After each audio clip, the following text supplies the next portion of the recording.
Valla, mos u marto. Mos u marto derisa ta mësosh bot kuptimin e jetës. Mos u marto derisa ta mësosh realitetin e martesës. Mos u marto derisa ta mësosh se si të imbrosh të drejtat e gruas tënde.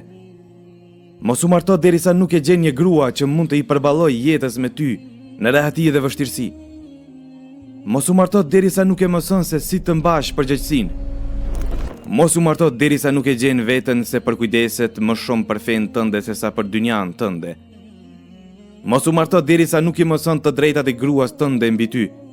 Ajo nuk është një copë prej mobiljeve që e vendos në shtëpi për zbukurim, e as shërptore që e ke sjell për ta pastruar shtëpinë, por ajo është shoqëruesi yt në çdo gjë.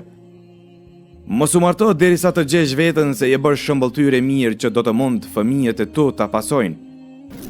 Mos u marto derisa nuk e gjen veten se mundesh të diskutosh për gjëra me gruan tënde. Mos u marto derisa nuk je në gjendje të bësh durim me gruan tënde dhe derisa ta kuptosh se jeta mes jush do të jetë e përbashkët, jo të jesh egoist dhe ta shikosh vetëm se veten. Mos u marto derisa nuk je i sigurt se i mbart me vete kuptimet e njerëzisë.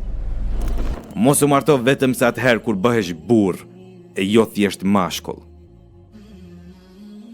Nëse mendon se me gjithë ato që i cekë më lartë janë të rënda dhe se do të mbetesh pa martuar, ta rikujtoj se martesa është beslidhje e rëndë, dhe se gruaja jote nuk është lojë që lozet me të, por është krijesë që duhesh të përkujdesesh për të, dhe se do të japish llogari para Allahut për të.